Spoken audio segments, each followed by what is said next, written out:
The sky before the storm. I never thought I'd be that guy on Reddit, spilling my guts to strangers, but here we are. My name's Evan, 34. For most of my life, I lived and breathed the sky. I wasn't some airline pilot in a crisp uniform. I was a small aircraft guy. Cessnas, Pipers, even the occasional beat-up Beechcraft if a buddy needed a ferry. I taught flying lessons out of a little airfield in Wisconsin, and yeah, it didn't make me rich, but it made me happy. Then I met Claire. She was 29, beautiful in that put-together, city girl way, designer handbags, perfect hair, sharp heels that clicked when she walked. We met at a wedding. She was the maid of honor, I was the best man. She said she loved my adventurous spirit, and I thought she meant it. Fast forward a year and a half, and we're married. But right after the honeymoon, Claire lands a big offer at a marketing firm in Chicago. She talks about career growth and future security, and how we'd only have to live there a few years. She says, "Babe, you can teach flying anywhere. And think of all the money we'll save." So I sell my share in a Cessna 172, pack up my life, and move to a city where the only sky I see is between skyscrapers. I trade my hangar for a cubicle in some mid-level corporate job just to keep things stable. At first, it's fine. She's thriving, new clothes, new friends, always networking, at wine bars or rooftop parties. I'm proud of her, but something feels off. She's glued to her phone, quick to turn it over when I'm near. She talks less about us, and more about me, her career, her events, her image. And every time I try to bring up my own dreams, she cuts me off with, "Evan, this is just for now. You're my stability. Don't you want me to succeed?" I thought I was being a supportive husband. Turns out, I was just a funding source with a ring. It happened on a Tuesday night. Claire had just gotten back from what she called a late client dinner. She was wearing a black dress I'd never seen before, the kind that dips just low enough to make you wonder who she was trying to impress. She smelled like expensive perfume and red wine. She hopped in the shower as soon as she walked in, which was weird for her. While she was in there, her phone lit up on the kitchen counter, just for a second. I didn't even mean to look, but you know how your eyes catch on something? The preview showed. Same sweet as last time, winky face. And the contact name was just the letter M, with a heart emoji. I froze. My first thought was maybe it was some work joke, but sweet? Last time? And the winky face? When she got out of the shower, hair damp, wrapped in a towel, I asked casually, "Hey, who's M?" She didn't flinch. Just gave me this dismissive little laugh. "Oh, that's Michelle. We're working on a campaign together. She's always over the top with emojis." I wanted to believe her. But the pit in my stomach didn't buy it. Later that night, while she was checking emails in the bedroom, I went into our shared iCloud account from my laptop. We'd set it up after the wedding so we could share travel photos. Apparently, she'd forgotten about it. There they were. A series of selfies I'd never seen. Claire in that same black dress, sitting in a hotel room with a skyline view, a champagne flute in her hand. One shot had the strap of her dress slipping off her shoulder, exposing just enough skin to make my pulse spike. In another, she was lying on the bed, legs crossed, the slit in her dress riding high. These weren't client dinner photos. I didn't confront her that night. I just saved everything. Because something told me this wasn't the last time I was going to need proof. 2 nights later, I decided I couldn't sit on it anymore. She was at the kitchen island, sipping wine and tapping away at her phone, when I dropped my laptop in front of her. The screen was open to the iCloud folder. "Want to explain these?" I asked. She glanced at the screen, then back at me, completely unfazed. "Evan, seriously? You went snooping through my stuff? Don't dodge it. You told me you were at a client dinner. These were taken in a hotel room. Who's M?" She gave this exasperated sigh, like I was a child throwing a tantrum. "Michelle booked a suite so we could work late without interruptions. The office was closed for renovations, and we had a deadline. We were working, Evan. I tapped on the one of her lying on the bed, dress strapped down. This looks like work to you. Her eyes narrowed. You're unbelievable. You've been bitter ever since we moved here. Maybe if you weren't stuck in your little cubicle job and actually pursued something, you wouldn't be obsessing over my life. That one stung. I'd given up my plane, my students, my airfield, all for her. And now she was turning my sacrifice into a weapon against me. So you're telling me there's nothing going on? I pressed. She leaned back, crossed her arms. You need to get over your jealousy. M is a client. End of story. If you can't trust me, maybe you should ask yourself why you're so insecure. I walked away before I said something I couldn't take back. But inside I knew she wasn't just lying. She was rewriting the whole damn script to make me the villain. And I just decided I wasn't going to play along much longer. That night I barely slept. I just lay there staring at the ceiling, her words bouncing around in my head like shrapnel. Bitter. Insecure. Jealous. The messed up part? A small part of me wondered if she was right. Maybe I had let the move kill my ambition. Maybe working in that beige-walled cubicle had made me dull. I went from flying over cornfields at sunrise to staring at spreadsheets under fluorescent lights. Who wouldn't get restless married to that guy? But then I'd see those photos again in my mind, the dress straps slipping, the champagne, the bed, and that little ember of doubt would turn into a fire of anger. I wasn't some loser husband ignoring his wife. I was the guy who sold his dream for hers, who paid half the bills while she played boss lady in the city. Still, I didn't tell anyone. Not my parents, not my younger brother Kyle, not my sister Megan. Mom would have been ready to drive to Chicago and drag Claire out of the apartment by her hair. Dad would have told me to keep private matters private. Kyle? He'd probably have just offered to handle M personally. I walked into work the next day in a fog. I must have read the same email 5 times without absorbing a word. At lunch, I caught myself Googling signs your wife is cheating, like some desperate high schooler. Every list I found was just a checklist of Claire's recent behavior. I wasn't just hurt. I was humiliated. And that humiliation was turning into something dangerous, because I wasn't looking for comfort anymore. I was looking for a way to hit back. The final crack came on a Thursday night. Claire told me she had a late networking event at a downtown hotel. By now, that phrase felt like a bad joke.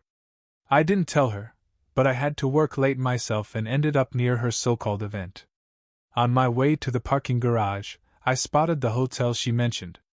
My gut said go look. I walked into the lobby, blending in like I belonged there. At first, nothing, just a few tourists checking in, a bellhop pushing a luggage cart. Then the elevator doors opened, and out she came. She wasn't alone. Tall guy, maybe mid-40s, salt and pepper hair, tailored suit. His hand was on her lower back, and she was laughing, that high, flirty laugh she hadn't used with me in months. They stepped out onto the sidewalk, and before they reached the waiting black car, he leaned down and kissed her like it was the most natural thing in the world. I didn't move. Didn't even breathe. I just pulled out my phone, zoomed in, and took the shot. Clear as day, her face, his face, the kiss. She slid into the car with him, and they drove off into the night. I went home, opened our shared iCloud again, and there they were, a string of messages from M. Redheart, with photos of them in the same hotel room I'd seen before. One had her in a robe, holding a glass of wine captioned, "Best client meeting yet." Any last piece of me that thought maybe I was overreacting? Gone. I saved everything. This wasn't going to be a screaming match in our living room. This was going to be a calculated strike. I didn't confront her that night. I didn't even hint that I knew. Claire was good at twisting things, and if I tipped my hand too soon, she'd either bury the evidence or spin the story to make me the bad guy before I could act. So I played it cool. I kissed her on the cheek when she came home, pretended to be half asleep, and let her think I was still the clueless, grounded husband. Meanwhile, I went to work. I started compiling everything into one neat, undeniable package: timestamps, screenshots, the hotel kiss photo, even side-by-side shots of her, client dinners, that matched the hotel decor in her robe selfies. I dug through our finances and found she'd been using my income to cover her personal credit card while stockpiling her own money in an account I didn't know about. I even started making calls back to my old flying community. Not because I planned to move yet, but because I knew that when this ended, I wasn't sticking around in Chicago. Then, by sheer luck, I learned her firm's annual gala was coming up in a month. It was black tie, media covered, and Claire was supposed to receive an award for excellence in client relations. I almost laughed out loud. Client relations, indeed. That was going to be my stage. And if there's one thing I'd learned from years in the cockpit, it's that you don't just take off, you plan every move, every contingency, so when the moment comes, there's no turning back. The gala was my runway. I told Claire I'd be there, all smiles and support, just like the husband she thought she still had wrapped around her finger. She lit up, said, "Good, you can meet some of the partners and finally do some networking of your own." Sure, Claire. I'd network. In the weeks leading up, I polished my evidence package until it was airtight. Every photo, every text, every receipt was labeled, time-stamped, and impossible to misinterpret. I even had the video from the hotel lobby. Turns out, the front desk clerk I'd befriended was more than happy to, accidentally, send me security footage in exchange for a generous tip.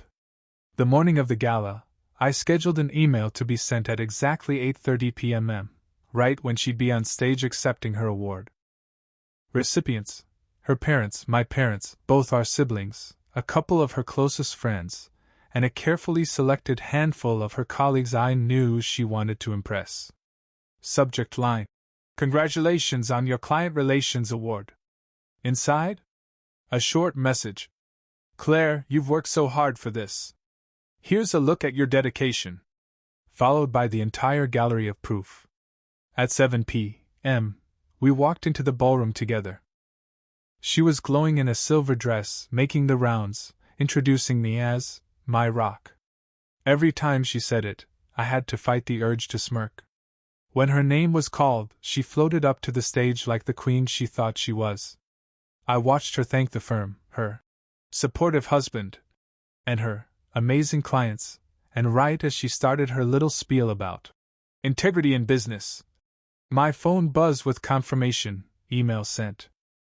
I leaned back in my chair, sipping my drink, waiting for the ripples to hit. At first, nothing happened. She finished her speech, handed the mic back, and started gliding down the steps, smiling like she just won an Oscar. Then I noticed it, little pockets of whispering around the room. People checking their phones, glancing up at her, then back down at their screens.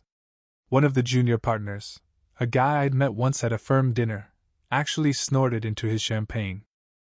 Claire reached our table just as her phone started buzzing in her clutch. She opened it, and I swear I could see the blood drain from her face even under all that makeup. She looked at me, wide-eyed. "What did you do?" she hissed. I took a slow sip of my drink. "Just sharing your hard work with the people who matter." Her phone rang. Her mother. She silenced it. Then my sister Megan texted me. "Holy sh*T, Evan. That's brutal. I'm so proud." And then came the real showstopper. A woman I didn't recognize stormed into the ballroom, marching straight toward our table. She slammed a manicured hand down in front of Claire and said, "Enjoying my husband's company? Marcus's wife." The room went dead silent. Claire stammered something about a misunderstanding, but Marcus's wife had her phone out, waving my email like it was Exhibit A. Security ended up escorting her out after she started shouting, but the damage was done. By the time dessert was served, half the room had seen the evidence. The other half had heard about it. Claire didn't touch her food. I ordered another whiskey and let her stew in it. We didn't speak the entire ride home. She sat in the back of the Uber, arms crossed, staring out the window like she was the wrong party. As soon as we got inside the apartment, she spun around and snapped. You've ruined my career! I set my coat down, calm as ever. No, Claire. You ruined your career. I just made sure your audience got the full performance. She tried the tears next, big, dramatic ones, mascara running. Evan, please, we can fix this. You're the only stable thing in my life right now. I almost laughed. Stable? That's what you call the guy who bankrolls your hotel suites with Marcus. That shut her up. I walked into the bedroom, pulled a folder from the drawer, and tossed it onto the coffee table in front of her. Divorce papers. Already signed my part. All you have to do is add yours. Her mouth fell open. You're serious? Dead serious. You've got 30 days to get your stuff out. And don't worry, I'm keeping Milo. He's the only one in this house who never lied to me. She tried calling my bluff, acting offended, saying I was throwing everything away over one mistake. I didn't even respond. Just picked up my keys and left to crash at my brother Kyle's place for the night. By morning, she was blowing up my phone. Angry texts, begging texts, then threats about taking me for everything I've got. What she didn't know was that I'd already frozen the joint account, changed all my passwords, and moved the money I'd saved for a plane share into an account only in my name. If she wanted a war, she was going to lose before it even started. The next 2 weeks were pure logistics. My lawyer, an old flying buddy named Grant, moved fast. With the prenup we'd signed, thank God for that, Claire wasn't getting a dime beyond what was legally required to split. No alimony, no slice of my savings, no claim on Milo. Claire fought like hell in emails, trying to renegotiate the terms, but Grant shut her down with the efficiency of a pilot hitting autopilot. Every time she tried to guilt me. We built a life together, Evan. I'd remember the hotel room photos and hit delete. I found a small furnished apartment near a suburban airfield. First week there, I met the owner of a local flight school who offered me weekend hours teaching Cessna 172 lessons. It wasn't a full return to my old life, but the first time I climbed into that cockpit again, smelled the avgas, and pushed the throttle forward, I swear I felt my lungs open up for the first time in a year. I also bought into a flying club, nothing fancy, just a shared aircraft arrangement with 3 other pilots. But it was mine. My name was on the schedule again. When the divorce was finalized, I sent Claire one last message. Paperwork's done. Milo and I wish you the best. Clear skies. She didn't respond. I wasn't expecting her to. Once Claire was officially out of my life, I went all in on reclaiming the one thing she grounded me from, flying. Every Saturday morning, I was at the airfield before sunrise. I'd walk the tarmac with a coffee in hand, doing pre-flight checks while the sky shifted from dark blue to gold. The hum of the engine, the smell of avgas, the vibration in my fingertips when the plane lifted off, it was like someone had plugged me back into myself. I started taking charter gigs on the side. Quick hops to Milwaukee or Madison, scenic flights over Lake Michigan for couples celebrating anniversaries. I even took a group of college kids up for their first flight. Seeing their wide-eyed grins when we banked over the skyline reminded me exactly why I fell in love with this life. Meanwhile, Claire's name came up less and less. When it did, it was always through someone else, my sister Megan mentioning she'd heard Claire was keeping a low profile after the gala disaster, or Kyle saying she'd been spotted in some dive bar with a much younger guy. I didn't care. Not out of bitterness. I just genuinely didn't give a damn. My days were full, my nights were peaceful, and for the first time since moving to Chicago, I felt like the city wasn't a cage anymore. Up there in the cockpit, watching the skyline shrink beneath me, it was impossible to feel small. It happened on a Sunday afternoon. I just landed from a scenic flight and was walking back to the hangar when I heard someone call out, "Nice landing, Captain." I turned around and saw a woman leaning against a jeep, sunglasses in her hair, big smile. She'd been watching from the fence line. "I'm Emily," she said. "I've got a thing for airplanes, but I've never actually been in a small one." That looked amazing. We ended up talking for half an hour right there on the tarmac, about flying, about travel, about how she just moved to the area to open her own photography studio. She had this easy energy, nothing forced, no games. Before she left, she grinned and said, "If you ever need a co-pilot, I work for free." That night, I realized something huge. For the first time since Claire, I was interested in someone without feeling like I had to prove myself.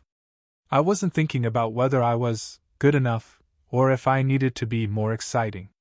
I was already living the life I wanted, and if someone wanted to join me in it, great. If not, I was still fine. Flying had given me my confidence back. But meeting Emily? That reminded me I was more than just the guy who'd been cheated on. I was Evan, pilot, teacher, and someone worth showing up for. Once that spark hit, I started treating my whole life like a cockpit overhaul. If something wasn't working, I ripped it out and replaced it with something better. I doubled my flight hours, picking up more weekend charters and even working with the flight school to design an intro program for beginners. My name started to get around as the guy who made first flights unforgettable. Off the tarmac, I got serious about my health again. Early mornings at the gym, better food, and dropping the stress weight I'd put on in Chicago. My sister Megan joked that I looked 10 years younger. I even reconnected with old friends from my airfield days. We started a monthly pilot's night at a local bar. No drama, just good stories and the kind of laughter you can only get from people who've seen you through all phases of life. Emily and I started hanging out, too. It was slow and easy, nothing like the high-pressure, perfect couple act I'd played with Claire. She came on a few flights, took photos from the passenger seat, and once told me, "You look like yourself up here." That one stuck with me. And, of course, word got back to Claire. A mutual acquaintance let it slip that she'd seen my flying photos on social media and made some snide comment about me trying to relive my 20s. But apparently she couldn't hide that it got under her skin. Good. Let it. The same woman who once told me I was too grounded to be exciting now had to watch me live the life she made me give up, only better. It came from my brother Kyle, of course, the family's unofficial newswire. He called one night while I was prepping a flight plan. "You sitting down?" he asked, way too eager. Turns out, Claire's big career had finally crashed. Marcus, her affair partner, had been quietly pushed out of the firm months ago, and apparently Claire's performance tanked afterward. She got passed over for a promotion she'd been bragging about for weeks, then laid off entirely when the department restructured. And the cherry on top? Marcus didn't stick around. Word was, he'd moved to New York with someone younger from the same firm. Kyle said she was living in a much smaller apartment now, driving an old Honda instead of her leased BMW, and, his words, looking like she aged a decade. I didn't laugh. I didn't gloat. I just told him, "Huh. Guess she finally hit turbulence." When I hung up, I walked outside. The sun was dipping low, throwing this orange glow over the airfield, and a couple of Cessnas were taxiing in after their flights. I realized I wasn't even thinking about her anymore. Not really. She was just a name in my past, like an airport I'd landed at once, refueled, and never planned to visit again. The real victory wasn't that she'd fallen. It was that her fall didn't matter to me at all. If you told me 2 years ago that I'd be here now, single, happy, flying again, I would have laughed in your face. Back then, I thought giving up my sky for Claire was what a good husband did. I thought compromise meant grounding myself so she could soar. But here's the thing I learned the hard way. Some people will take everything you give them, not because they value it, but because they think they're entitled to it. Claire didn't marry me for love. She married me for stability, for a wallet she didn't have to ask permission to spend from, for a convenient plus one who wouldn't question her. Late client dinners. The cheating hurt, yeah? But the worst part was realizing she'd been fine with me killing my dream, because it made hers easier. The revenge? That was for me. Watching her perfect facade implode in front of everyone was satisfying as hell. But it wasn't the cure. The cure was taking my life back and refusing to let her, or anyone like her, have a say in it again. If you're reading this and you feel stuck, grounded in a life that doesn't feel like yours anymore, ask yourself this: if you stripped away the obligations and the fear, what would you be doing? And then figure out how to do it. I lost a wife who never loved me. In exchange, I got my sky back. That's a trade I'd make every single time. I have many other stories. Go to my channel, subscribe so you don't lose us. Give me a thumbs up.